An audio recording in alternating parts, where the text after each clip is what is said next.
kalau doa masuk WC kan maklum. Allahumma inni a'udzubika minal khubuthi wal khaba'ith. Masuk WC. Kalau bukan di WC, pinggir sungai, pinggir kali, ataupun di alam terbuka, ataupun di tengah laut, baca doa ini enggak? Nah, sama. Kapan bacanya? Ketika maunya. Kata Ibnu Qudamah, ketika hendak melucutkan pakaiannya. Ketika kata Ibnu Utsaimin, ketika di langkah terakhir ataupun ketika hendak jongkok. Itu pendapat tetap dianjurkan untuk membaca zikir Allah ataupun doa Allahumma inni a'udzubika minal khubuthi wal khaba'ith, baik buang airnya di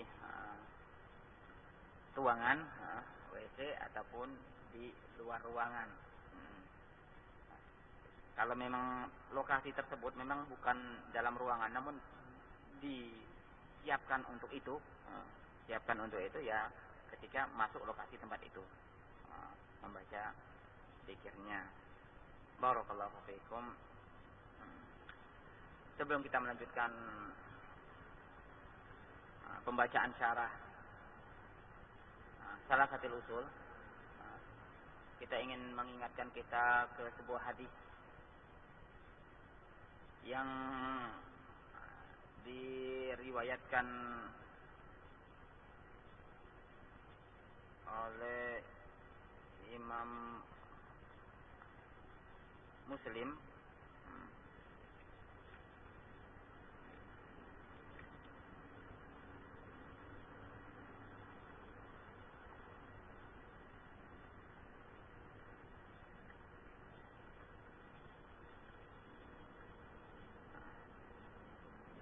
diriwayatkan oleh Imam Muslim dari sahabat Abi Hurairah radhiyallahu anhu anna Rasulullah sallallahu alaihi wa ala alihi wasallam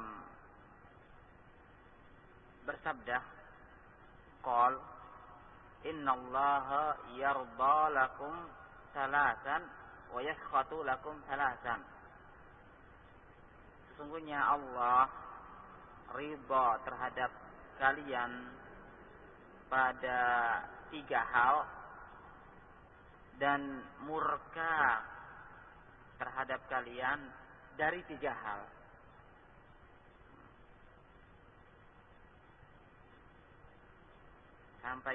Sampai potongan ini sebelum masuk ke 3 hal yang diridhoi dan 3 hal yang dimurkai. Hadis ini menunjukkan kalau Allah itu juga memiliki sifat ridha dan juga memiliki sifat murka, sukhط. Ridha terhadap pihak yang layak untuk dia diridhai dengan melakukan sebab-sebab keridhaan Allah. Allah juga murka terhadap pihak-pihak yang patut untuk dia dimurkai karena melakukan sebab-sebab yang mendatangkan kemurkaan Allah Subhanahu wa taala. Dan ini pun termasuk i'tiqad keyakinan ahli sunnah wal jamaah, menetapkan 2 sifat ini bagi Allah, sifat ridho dan sifat murka as-sukhط. Tidak serupa dengan apa yang ada pada makhluk. Allah memiliki sifat yang layak sesuai dengan kebesaran dan keagungan Allah. Makhluk juga memiliki sifat sesuai dengan kondisi makhluk itu sendiri. Tidak serupa dan tidak boleh ditakwilkan. Sebagian kalangan kaum muslimin itu memalingkan makna ridha dan makna sukhط ini ke makna iradah, berkehendak untuk memberi pahala, berkehendak untuk memberi hukuman. Ini sikap yang tidak benar, salah, karena mentakwil, mempropagandakan ayat-ayat Allah serta hadis-hadis Rasul yang menyebutkan tentang sifat-sifat Allah. Dari sisi yang kedua, mereka menolak sifat yang Allah tetapkan untuk dirinya, ridho dan syukur. Mereka beralasan, kalau ditetapkan sifat ridho dan syukur ini bagi Allah, akan menyerupakan Allah dengan makhluk. Makhluk memiliki sifat ridho dan juga memiliki sifat as-sukhut, murka. Kita katakan memang asalnya sama, namun hakikatnya berbeda. Sebagaimana Allah, zatnya, Allah memiliki zat, makhluk memiliki zat. Apakah sama zat Allah dengan makhluk? Kan tentunya tidak. Demikian juga sifat. Allah memiliki sifat, makhluk memiliki sifat, namun sifat masing-masing berbeda. Demikian juga tentang satu persatu daripada sifat-sifat Allah Subhanahu wa taala. Selama sifat-sifat tersebut Allah tetapkan untuk dirinya, baik melalui Al-Qur'annya maupun melalui lisan Rasulnya di dalam hadis-hadisnya. Ahli sunnah wal jamaah berkeyakinan untuk menetapkan apa yang telah Allah tetapkan untuk dirinya, baik nama ataupun sifat, atau ditetapkan oleh Rasulnya Sallallahu Alaihi Wasallam, dengan tidak menolaknya dan juga tidak mentakwilnya dan juga tidak menyerupakannya dengan makhluk dan dengan tidak menyebutkan bentuk kaifiyat daripada sifat-sifat tersebut. Ini keyakinan ahli sunnah wal jamaah. Kita kembali ke hadis tadi. Dikatakan dalam hadis tersebut, Allah ridha terhadap kalian pada 3 hal, dan Allah murka terhadap kalian dari 3 hal. Sekarang yang diridhai oleh Allah, yarda lakum an ta'buduhu wa la tusyriku bihi syai'a. Allah pertama ridha terhadap kalian untuk kalian mengibadahinya, menyembahnya saja, dan tidak menyekutukan sesuatu dengannya. Berarti Allah itu ridho dengan tauhid, ridho dengan orang yang mentauhidkannya, dan ridho dengan pihak-pihak yang tidak menyekutukan Allah Subhanahu wa taala. Termasuk fungsi kita mempelajari ilmu tauhid seperti kitab yang sekarang kita kaji, yaitu Salasatil Usul, untuk memperdalam ilmu tauhid ini, untuk menanamkan keyakinan yang penuh terhadap ilmu tauhid ini. Semakin kuat ilmu tauhid seseorang, pun akan semakin kuat pula tauhid dan keimanannya. Di sini Allah Subhanahu wa taala ridha terhadap hambanya yang beribadah kepadanya saja, serta tidak menyekutukan sesuatu pun dengannya. Apapun bentuk ibadah yang dia persembahkan kepada Allah, selama itu dari perkara yang meliputi apa yang dicintai dan diridhoi oleh Allah, baik perkataan maupun perbuatan yang lahir maupun yang batin, maka hanya boleh diarahkan kepada Allah Subhanahu wa taala. Selama dia mengarahkan ibadahnya kepada Allah semata, ketika itulah dia muwahhid.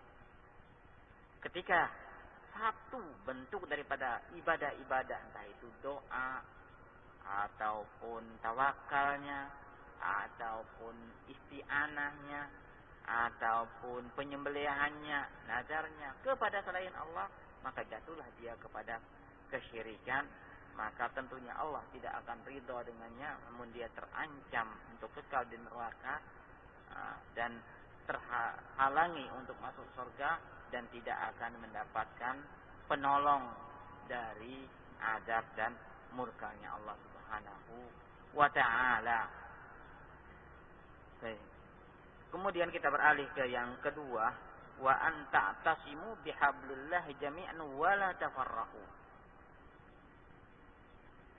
Allah ridha untuk kalian semua berpegang teguh dengan tali Allah dan tidak berpecah-pecah. Nah, ini perkara yang kedua yang diridhai oleh Allah. Allah menginginkan untuk kita semua beriktisam. Beriktisam yaitu bertamasuk, yaitu berpegang teguh. Bihablillah, dengan tali Allah. Apa yang dimaksud dengan hablillah? Disebutkan oleh Syekh Rabi' hafizahullah, ma ja'a bihi Muhammadun sallallahu alaihi wa ala alihi wa sallama kitaban wa sunnatan.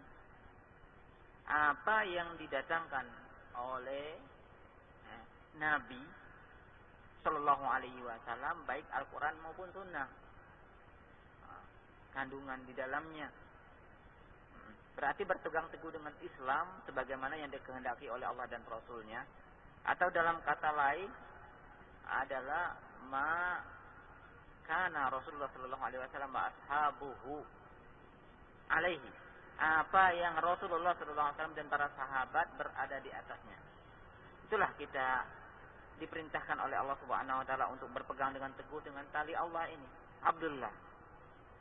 Tali Allah. Itu berpegang teguh dengan al-haq.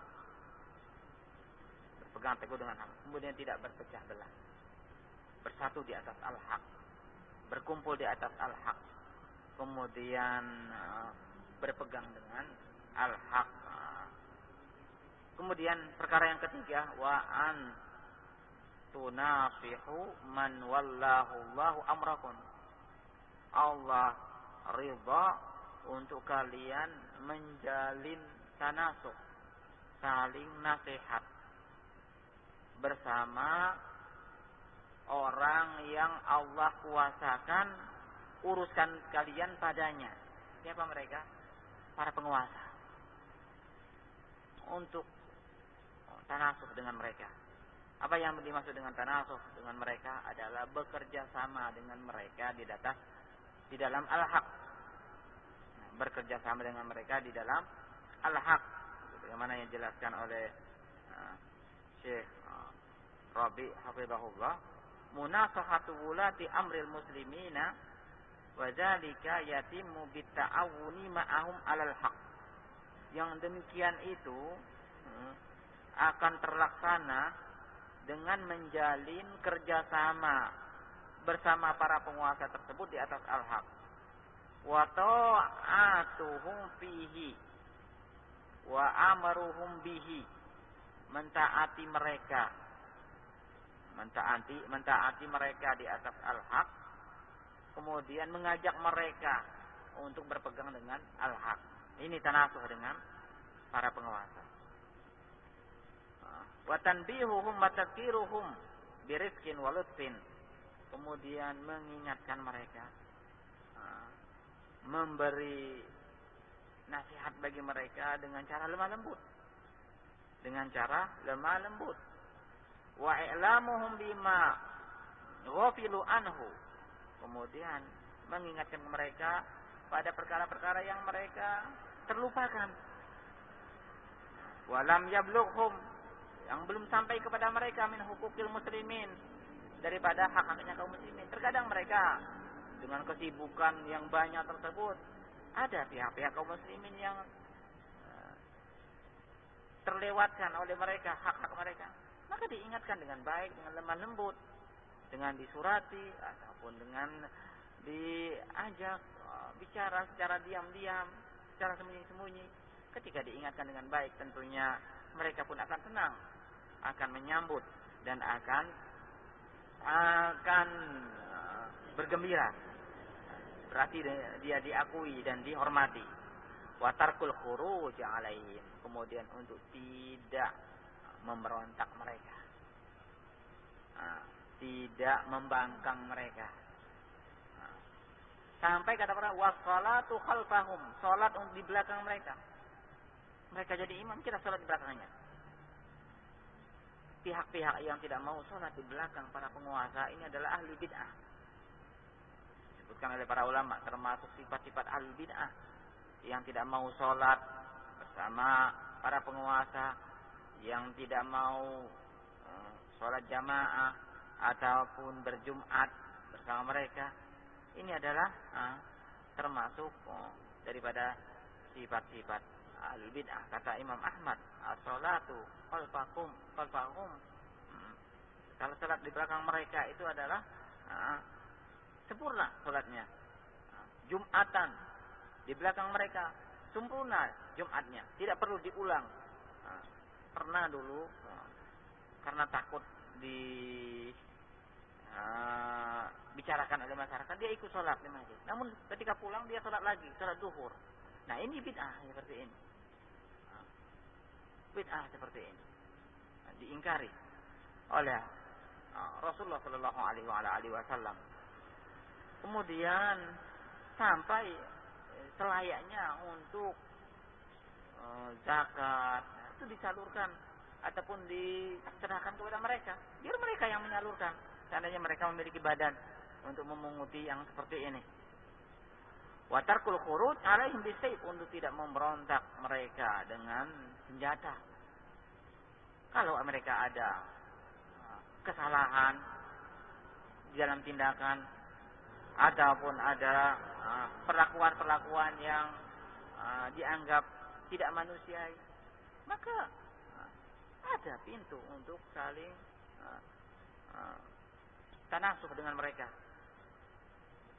berbicara dengan mereka secara diam-diam, secara lemah lembut, bukan dengan cara mereka disebutkan kejelekan-kejelekan mereka di atas mimbar, di atas forum dan yang lain sebagainya, disebarkan di media-media informasi. Ini adalah termasuk hurud, sikap hurud, yaitu menteror para penguasa dari sifat-sifat khawarij. Sifat-sifat khawarij.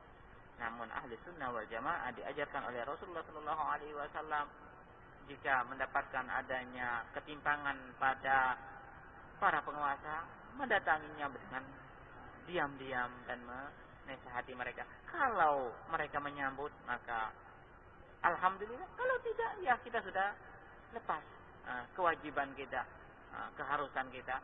Tidak harus menentang mereka, tidak harus membidik mereka. Cukup dengan apa yang telah dilakukan, sebagaimana dilakukan oleh para sahabat ketika mendapatkan ada sebagian penguasa mereka anggap ada ketimpangan di dalam kepemerintahannya, mereka datangi dengan diam-diam dan berbicara dengan lemah lembut. Sebagian ada yang diterima, sebagian ada juga yang tidak diterima, namun mereka tidaklah melakukan sikap ataupun mendemo dan yang semisal dengannya. Dia telah menyampaikan kewajibannya. Kemudian kita masuk ke 3 perkara yang dimurkai oleh Allah Subhanahu wa taala dalam hadis tadi. Yang pertama disebutkan wa yasqatu lakum salasan qila wa qala. Allah murka terhadap kalian dari 3 perkara. Pertama, qila wa qala. Apa yang dimaksud qila wa qala? Disebutkan oleh Syekh Rabi' hafizahullah di dalam kitab Mudzakaratul Hadis, al-khawdu fil batil. Qila wa qala ini adalah memperbincangkan kebatilan. Perkara-perkara batil yang dijadikan bahan perbincangan dan pembahasan. Ini termasuk qila wa qala. Katanya, demikian. Atau isya'atul fawahish, menyebarkan berita keji, berita-berita jorok, kabar-kabar jorok. Meskipun misalnya terjadi, namun tidak boleh disebarkan berita-berita tersebut.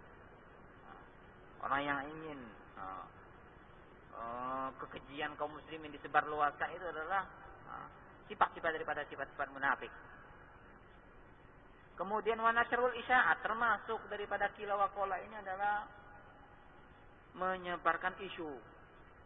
Menyebarkan isu-isu.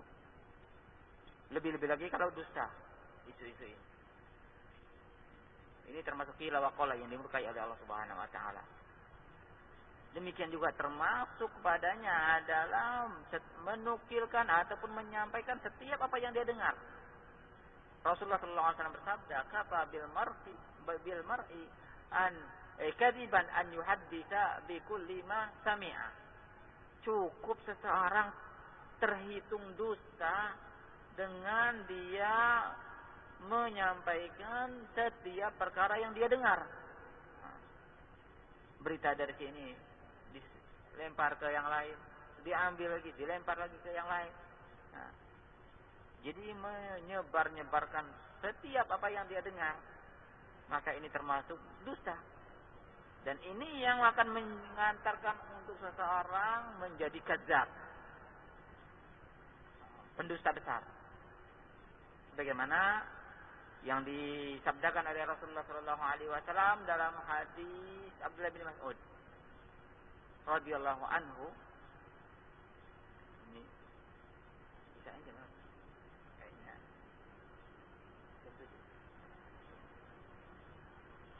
Dalam hadis Ibnu Mas'ud Rasulullah sallallahu alaihi wasallam bersabda, "Alaikum bis-sidqi.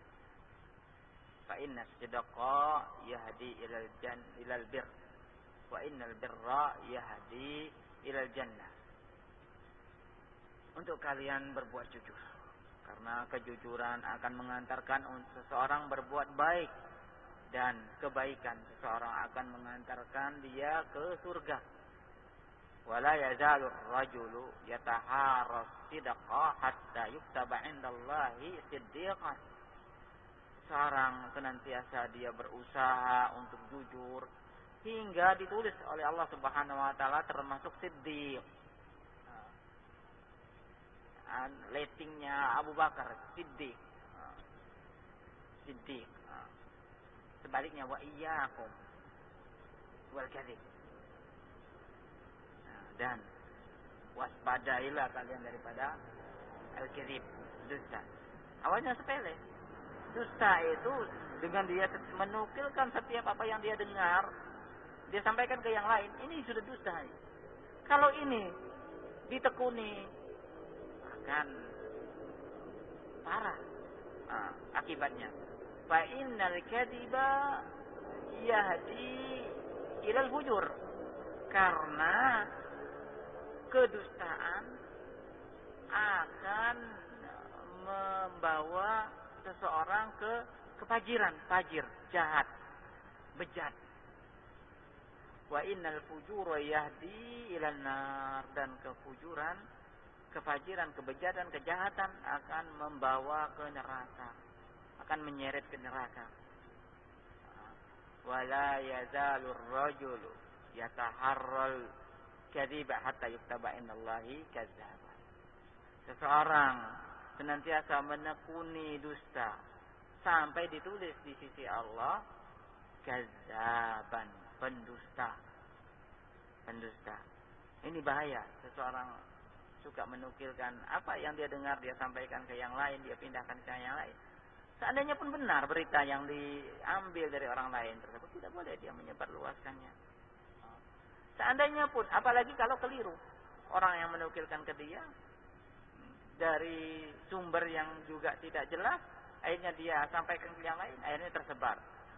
Lebih-lebih kalau dia tahu yang membawa berita tersebut dusta, dia ambil, kemudian dia sebarkan, maka pantas untuk dikatakan oleh pelaku qila wa qala yang mendapat kemurkaan dari Allah Subhanahu wa ta'ala.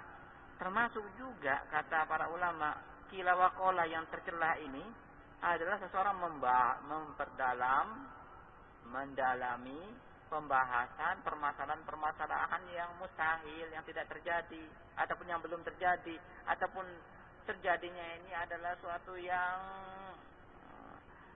fata morgana. Artinya walaupun mungkin terjadi, namun sangat sulit dan bisa dikatakan jarang sekali. Kecil kemungkinan terjadi. Nah, ini termasuk qila wa qala karena akan memalingkan perhatian kaum muslimin untuk mempelajari Alkitab dan Sunnah. Mempelajari Alkitab dan Sunnah. Ini salah satu jenis qila, perkara yang dimurkai oleh Allah, yaitu qila wa qala. Yang kedua, dikatakan oleh Rasulullah sallallahu alaihi wasallam, wa kasratus su'al.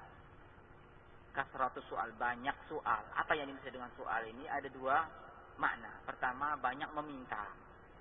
Banyak meminta-minta. Soalun nafsi ma aidihim. Ma fi aidihim. Meminta ke manusia apa yang ada di tangan mereka. Ataupun mengajukan kepada mereka kebutuhan-kebutuhannya. Dia sampaikan kepada mereka, aku butuh ini, butuh ini, butuh. Walaupun dia tidak menjaluk, tidak minta, tidak. Namun dia dengan menyampaikan kebutuhan-kebutuhannya secara otomatis itu adalah dia meminta dengan tidak langsung mengemis. Ini tidak patut bagi seorang muslim. Orang yang suka meminta-minta dalam hadis itu di hari kiamat nanti datang dalam keadaan di pipinya tidak kerat daging pun. Ini ancaman bagi orang yang banyak meminta-minta. Disebutkan oleh Syekh Rabi' hafizahullah, mafsadah yang akan timbul dari banyak meminta-minta ini tiga sisi. Pertama, dia mendolimi Allah. Karena apa? Karena iftikornya mestinya kepada Allah, dia arahkan ke makhluk. Rasa butuhnya itu mestinya dia hanya arahkan kepada Allah. Itu adalah ibadah. Ketika diarahkan kepada makhluk rasa butuh ini, maka ini bentuk daripada bentuk-bentuk kesyirikan. Berarti dia mendolimi Allah. Yang kedua, mafsadah yang kedua, mengganggu makhluk yang diminta tersebut, mengganggu pihak yang diminta tersebut. Orang akan resah. Sebentar-sebentar datang minta. Walaupun misalnya bukan dia, anaknya ataupun tetangganya. Resah yang diminta pun. Dari sisi lain dia tidak mau dibilang kikir, pelit. Dari sisi lain dia merasa kasihan. Namun dengan terus dijulurkan tangan kepadanya, dia akan terganggu. Dan ini adalah zalmun al-khalq, mengganggu ataupun mendolimi makhluk. Padahal Allah Subhanahu wa taala berfirman, "Innal ladzina yu'dzunal mu'minina wal mu'minati bighairi maktasabu faqad ihtamalu buhtana wa itsman mubina." Sesungguhnya orang-orang yang mengganggu kaum muslimin dan kaum muslimat yang mereka itu tidak bersalah, maka dia telah memikul kedustaan dan dosa yang nyata. Kan terus meminta, kan mengganggu orang lain. Yang ketiga, mafsadahnya kepada dirinya. Dia merendahkan dirinya ke selain Allah. Ini adalah mendolimi diri sendiri. Dia tanamkan kerendahannya kepada makhluk. Ini merendahkan dirinya, menginjak martabat dirinya sendiri. Dengan dia banyak meminta-minta. Ini kalau minta-minta tersebut kepada manusia yang qadir, yang mampu untuk memenuhi perintahnya. Bagaimana kalau meminta kepada makhluk halus, kuburan yang telah mati, ataupun orang yang tidak ada di tempat, dari jauh? Maka ini syirik. Itulah hakikat daripada syirik. Baik. Kemudian termasuk kasratus soal ini, banyak bertanya memang. Banyak bertanya, juga termasuk kasratus soal. Bertanya, dikit-dikit menanyakan, bikin yang ditanya itu dongkol, ataupun sebenarnya tujuan dia bertanya untuk ngetes. Atau untuk mencari-cari masalah. Mencari masalah. Sehingga terjadi dialog, diskusi. Ini juga tidak betul. Termasuk terancam dia ke perkara yang dimurkai oleh Allah Subhanahu wa taala tadi. Termasuk juga yang tadi kita sebutkan, memperdalami permasalahan dan berusaha menjawab yang tidak terjadi, yang mustahil terjadi. Kemudian yang terakhir adalah an-nahyu an ida'atil mal wa nahakum wa ida'atil mal. Wa ida'atil mal yaitu buang-buang harta. Menyia-nyiakan harta. Padahal harta ini adalah titipan Allah Subhanahu wa taala untuk menguji hambanya. Dia kemanakan hartanya tersebut? Dia salurkan kemana hartanya tersebut? Ketika disia-siakan dan diterlantarkan hartanya ini, apalagi disalurkan ke perkara-perkara yang haram, maksiat, maka ini terancam dia masuk ke dalam ancaman hadis ini mendapat kemurkaan Allah Subhanahu wa taala. Termasuk juga seseorang yang bermudah-mudahan meletakkan barang-barang dia yang berharga tanpa dijaga, ini termasuk idaatul mal. Kata Syarabi, wa yu'ridu halid baya, dia biarkan hartanya itu hilang. Nah, ini termasuk dari idaatul mal. Membiarkan harta-harta dia hilang begitu saja ataupun tidak dijaga, dibiarkan, tidak diperhatikan, ini termasuk idaatul mal. Wallahu alam. Untuk nanti Selasa setelah Isya saja insyaallah kita lanjutkan sebentar. Untuk sementara cukup sampai di sini, kita persiapan untuk salat maghrib, sebenarnya sedang ada salat Isya karena sudah masuk waktu Isya. Wabillahi taufik. Wa sallallahu ala nabiyyina Muhammad wa ala alihi wa sahbihi wasallam.